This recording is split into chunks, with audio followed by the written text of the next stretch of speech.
All right. Good afternoon, everyone.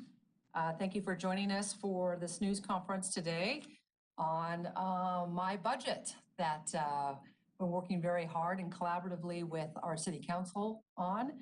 And I am today, November 2nd, presenting my final proposed budget to the City Council, and wanted to go over with you some of the highlights of the 2021 budget, and then let some of our council members talk as well. So first of all, just wanted to let you know that the city did shift this year in proposing this budget as a priority-based budget to emphasize just the need to keep expenses within our revenue limitations. And because of this health pandemic and loss of revenue, we do have some limitations this year. But number one, we wanted to continue to provide the basic services that our citizens expect us to provide every year. We are committed to no layoffs, and a modest, slow economic recovery is anticipated for 2021 and for who knows how long, could be several years to come. But when I talk about a priority-based budget living within our means, I also means it aligns with the initiatives that I have as mayor, and that is public safety, homelessness, housing, and economic development. So I want to just highlight some of the things that we've done in each of those initiatives with the 2021 budget. Public safety, of course, ensuring citizens that they feel safe and giving our first responders the tools that they need to do their jobs. So first of all, we are funding $1.1 million in capital and $500,000 in operational costs for the mental health crisis stabilization facility. You'll recall that that is a joint project with the county. We broke ground on that last month, and it is expected to open in June of next year.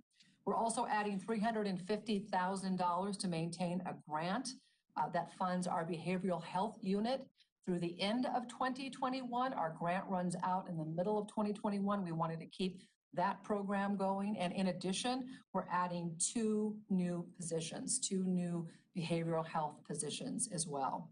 And then adding $242,000 to the budget for 3 fire dispatchers so that we can continue to improve our staffing and coverage there. Moving on to homelessness, we're working toward finding balance for all of our citizens' needs and ways that we can reduce homelessness. So we are providing $500,000 a year for a bridge housing operation.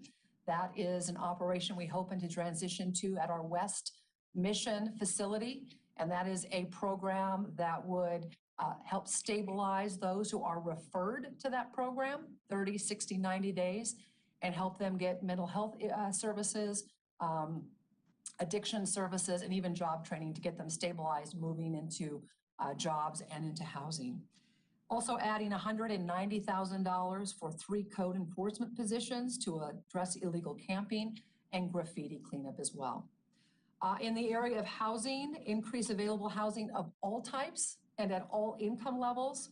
So we are going to add a housing specialist to our staff and invest $660,000 in state funding for acquiring, rehabilitating, or constructing affordable, or we might want to call that attainable housing. And in the area of economic development, to ensure businesses feel connected and supported, to promote economic growth and recovery during this extremely challenging time, we are adding 3 permitting positions to improve application review times. We're filling 2 vacant planner positions, and we're establishing the Division of Community and Economic Development. So the impact, talking a little bit about how this impacts public health emergency is impacted in the city's budget. We are projecting that 2020 we'll have to use about $6 million in reserves for this year.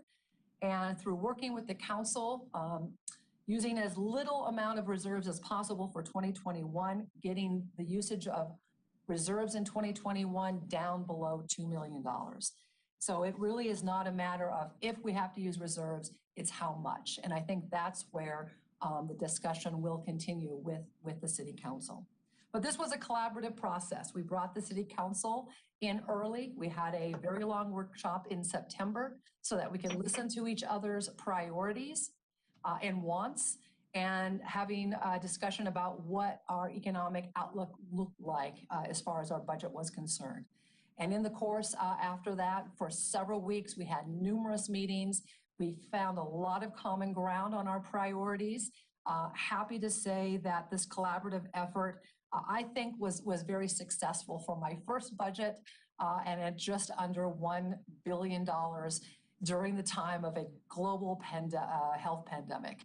So a lot of successes here. I'd like to now toss it over to the City Council. They can address where my budget goes from here and their process and any comments that they want to make. Hi, Council President Brian Baggs. I'll just jump in and then turn it over to the other members of our City Council Budget Committee. And I also want to commend the mayor and her team for working so closely with council. We had a bit of a slow start, and then we really got rolling together, and we've bridged a lot of the gap between it. We're looking forward, like the rest. Our team has incorporated our feedback and ideas. She already mentioned a lot of common ground that we've already found. We are way ahead of last year. Last year, we didn't start negotiating like this until the end of November. So I feel confident that we'll get to a balanced budget before early December and get that passed. We still, like you, need to look at some of the fine tuning, and I imagine we'll still continue to have conversations before we get to the final decision on some of the key questions of how do we bridge the remaining gap between revenues and expenses for this year. Thanks. I'll turn it over to Councilmember Mumm. Thank you. Yes, it was a great process. You know, we started talking about budget immediately this year because of 2020 and just kept going. I mean, we just had to constantly predict what revenues were going to look like and where our cuts would have to be. One of the things I'm most thankful for is the city of Spokane has not had to have any layoffs or furloughs. And this could have had a tremendous impact on our ability to deliver city services. And I've seen it around the nation, and certainly even the state has had to furlough.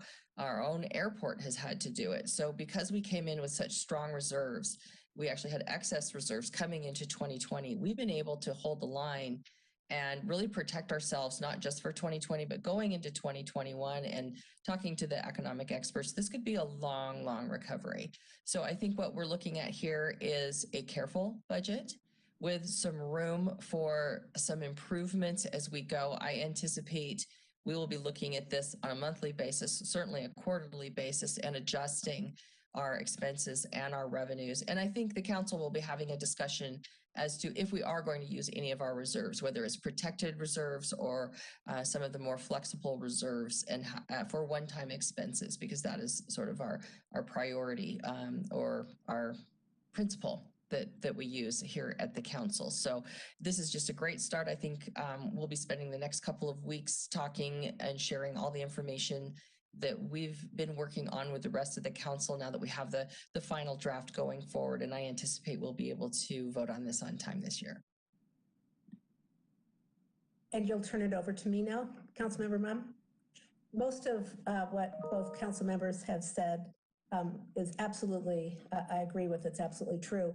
And we did stick to our core services because that is important. As the mayor said, we're looking at public safety, parks, libraries. Those are all things that the citizens have said are important. And layoffs are the last thing that we want to have happen. Layoffs are expensive in the long run, and it's not something you want to do to an agency. We've also looked closely at overtime to make sure that we're keeping that under control, because that is can be a huge number and has been in past years. I also want to give a shout out to our new budget, our CFO, Tanya Wallace, who we worked with, because she's made, and Mr. Donovan, who's been working with council, they both made this process so much easier than it's been in the past. And I very much appreciate that. And I look forward to working with both council president, council member Mum, and the mayor so that we can come to some agreement as we move forward and get to a balanced budget and hopefully get it not just on time, but ahead of time. And I would love to echo your sentiment, Council Member Kinnear. Just a shout out to Tanya Wallace, who is our new CFO for the City of Spokane. She was one of my first hires on the cabinet and made an excellent, excellent choice there. So thank you, Tanya, for all of your extremely hard work in a time when you've been overworked and understaffed, and really appreciate the work that went into this. So thank you so much. Does anybody have any questions? Yeah, this is Adam with the Spokesman Review. I was wondering, I haven't seen this draft of the budget, but I did see the preliminary budget, and I know that it mentioned funding for homelessness was contingent on those negotiations with the county and other regional partners. Could you just elaborate a little bit on where we're at with that? Those meetings and discussions continue, and Council President Beggs can chime in here if he wants as well, because he is in those meetings, and we are discussing on what, as we continue to work collaboratively with our regional partners on the issue of homelessness, what the commitment level is financially as well with our partners before we get to a point where we decide how much the city is going to invest in this issue. So those are ongoing discussions, and we don't have an answer quite yet on that.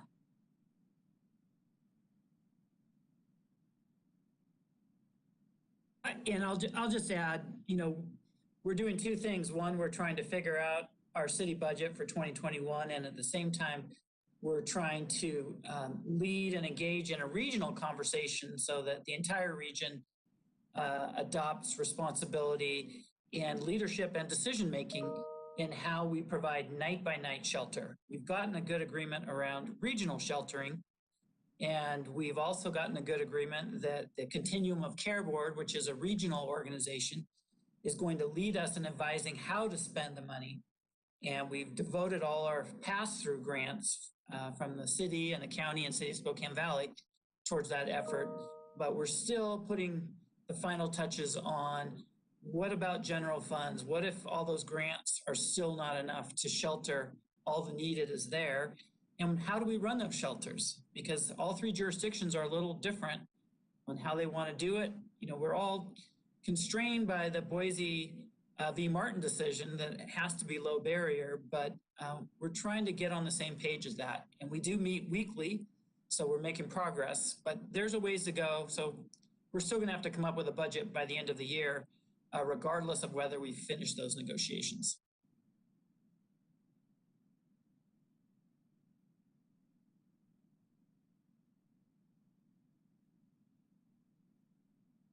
I'll just keep going if nobody else wants to jump in. Councilmember Mum, I know you've spoken about the health of the city's reserves. Is there sort of a number that you have in your head that would eclipse what you'd feel comfortable with in terms of relying on reserves for this budget? It's really a percentage, and it's something that's recommended. And Tanya, check me on that. Is it 13%? Is that correct? Or 16? I can't recall.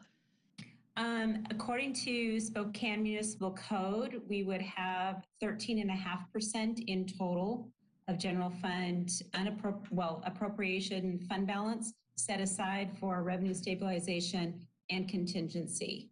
The rest would be kind of like icing on the cake and offer that little bit of assurance that we can go further. Nationally, at least 2 months is recommended, and we're very, very close to that. Given our current unappropriated, we exceed that quite a bit, which is 16.6%. So we do exceed that, but SMC is 13.5%. And that was really a recent number that we reached. Took about 3 years.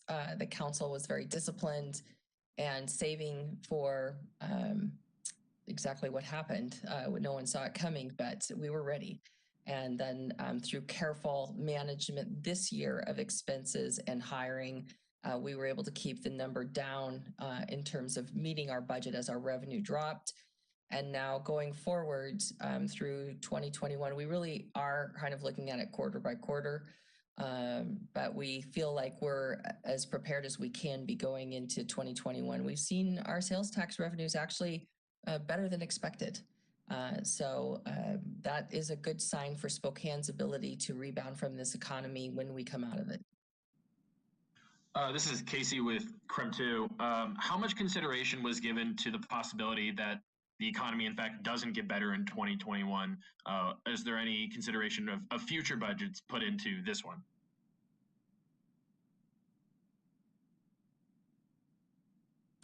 That might be something, Tanya, you could talk about. Yeah, sure. Casey, something that we do, and Councilmember Mumm kind of alluded to that, we're actually monitoring on a monthly basis. Quarterly is certainly optimal, but under the circumstances, we believe that a monthly watch is more prudent. So we're taking it step by step by step. Now, one of the things that we did, even starting clear back in July, is not just looking at 2021 revenues and estimating what those will be. We actually took a 5-year lookout so that we can start to really plan and strategize about different scenarios. If this goes into a worse scenario, we're a little more prepared. We have a little more time to start adjusting for that.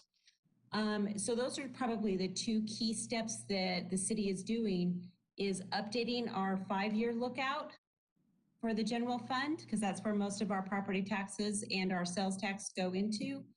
And then we're monitoring that on a month-to-month basis so that we can start to pivot and shift and take the correct actions that we need under the circumstances.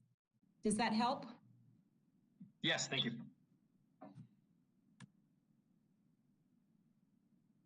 Yeah, this is Adam with the spokesman again. I guess this one's for the mayor and the council president. Obviously, we're in a totally different position than we were last year, but what are still sort of the outstanding issues and major differences in your priorities that need to be reconciled?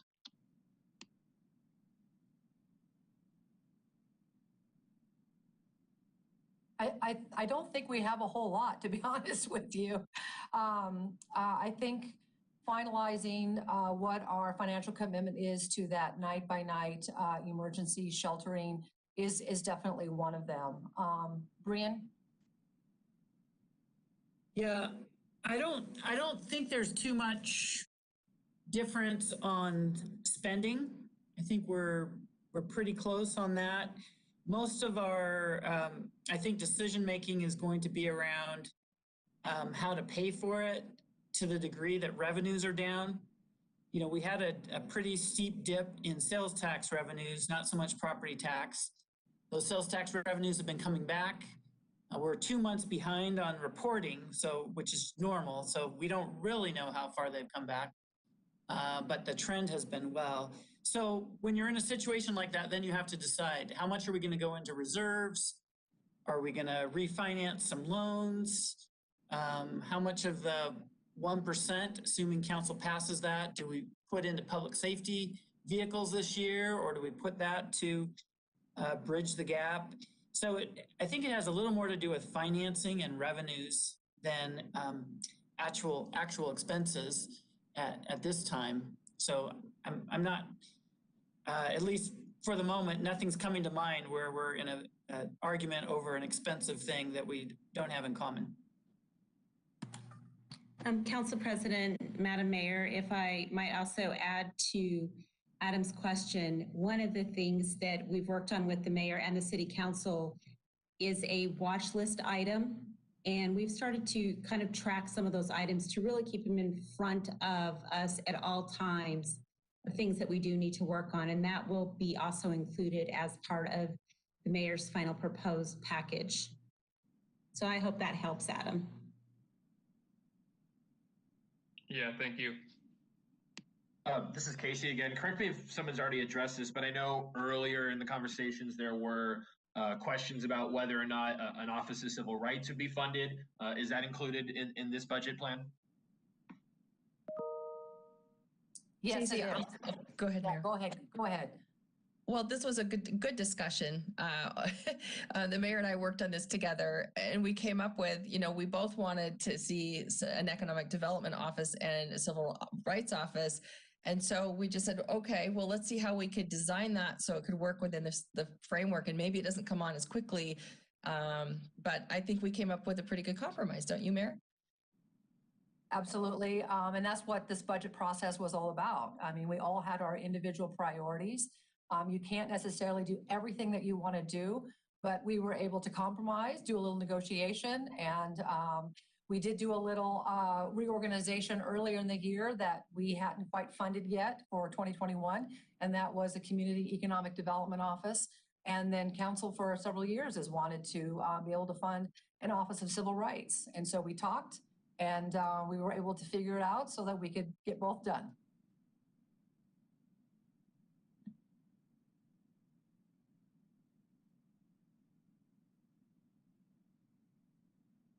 Hi there. Anyone This else? is Kevin Kim with KHQ. This question's for Brian, Karen, and Betsy. I'm kind of taking a hard left turn here, but it's a left turn towards the elephant in the room, elephant in the city. I'm wondering if you guys have any insight on who the acting regional health officer is in Spokane County. This is Brian, and Karen and Betsy had to drop off because we could only have 3 council members on the line at the meeting because we hadn't noticed this as a full council meeting. And I don't pretend to speak for them. They did both just issue statements just in the last few minutes. So you can do that. But to your question, I issued a statement a little earlier today saying it seems to me that the health officer probably should be Dr. Lutz until the board takes action. That's how the law reads, but I don't know if in practice that is the case, and I'm just not sure that that's there. I've been a little disappointed that the communications from the district have not been super clear on that point, and I've made several requests and by email and verbally to try to get that clarified. I'm certainly not the lawyer for the district, but when I look at the law, it seems like he remains in place as long as he wants to, being the active local health officer until the board has a public hearing and a public vote that changes that status.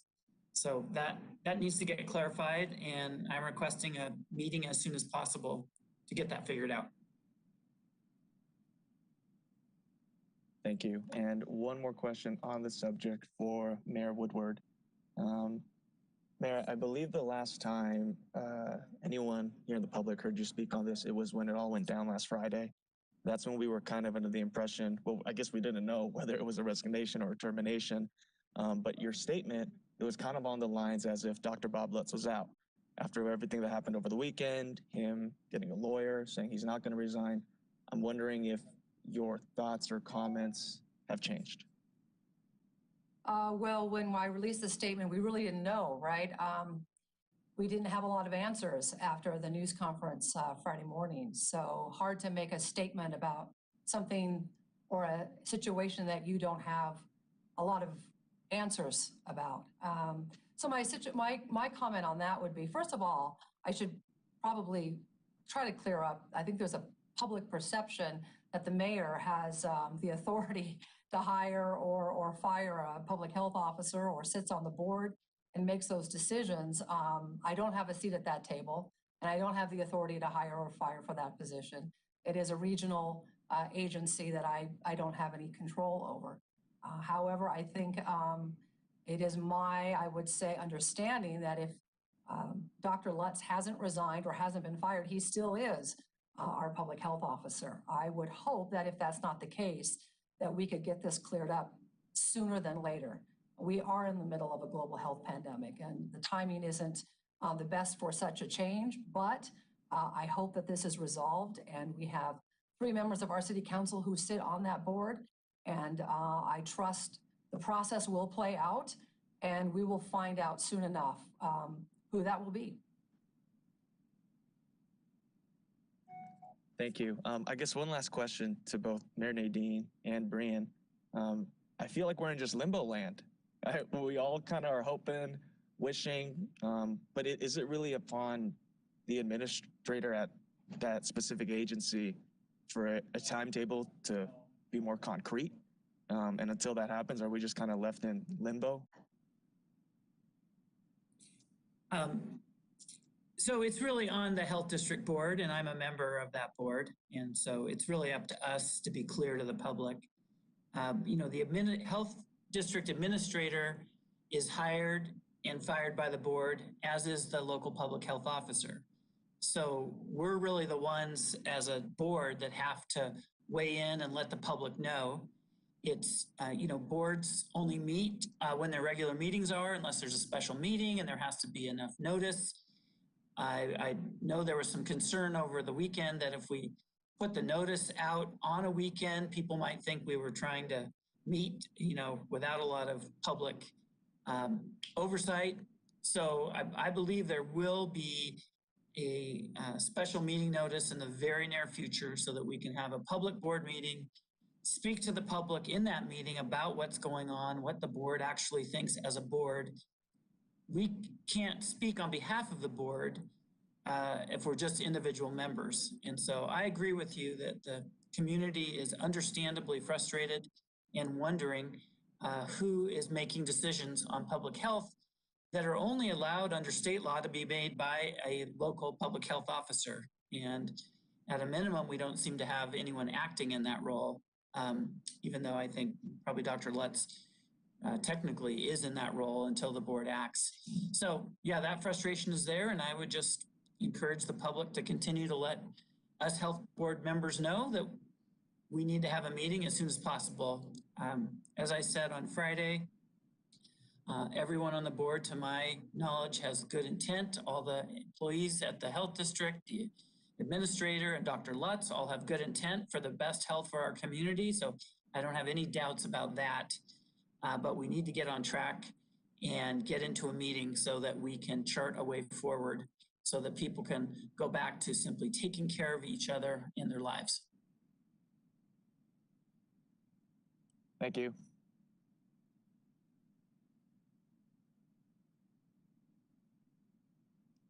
Any other questions?